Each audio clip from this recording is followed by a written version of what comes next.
我们在做视频的过程中呢，其实有很多时候用到背景音乐。那么背景音乐呢，有些时候只有3分钟，那么你的视频有10分钟。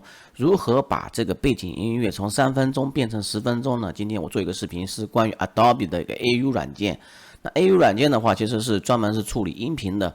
那很多高级功能的话，很多人不会用。那么今天就简单介绍这个功能吧。比如说点文件，然后你要新建一下，建立一个多轨绘画。OK， 然后随便命名就可以了。那么然后呢，这边导入文件，点右键导入。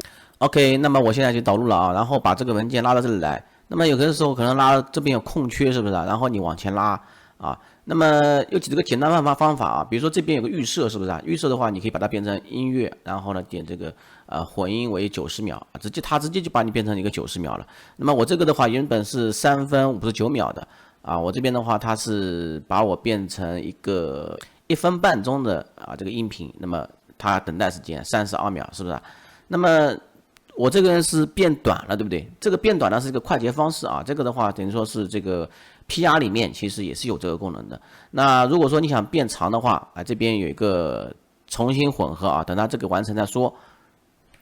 OK， 我们看这里1分半钟到了是吧？目标持续时间是吧？那么 OK， 那么如果说想把它变一下把它换成11分钟吧。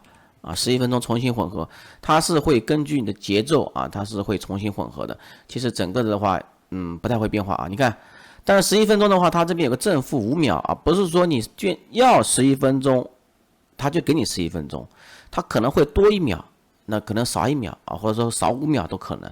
那这个时候的话，有些时候微调整你可以往前那个挪一下这样往右、往左都可以滑动一下。这样也是可以的。然后 OK， 那么你这边的话就可以导出了导出的话点着导出，然后点这个多轨混音整个绘画好。那么这个时候呢，你就可以保存到自己的相应的桌面这个就可以了就可以导出这个那个音频文件了。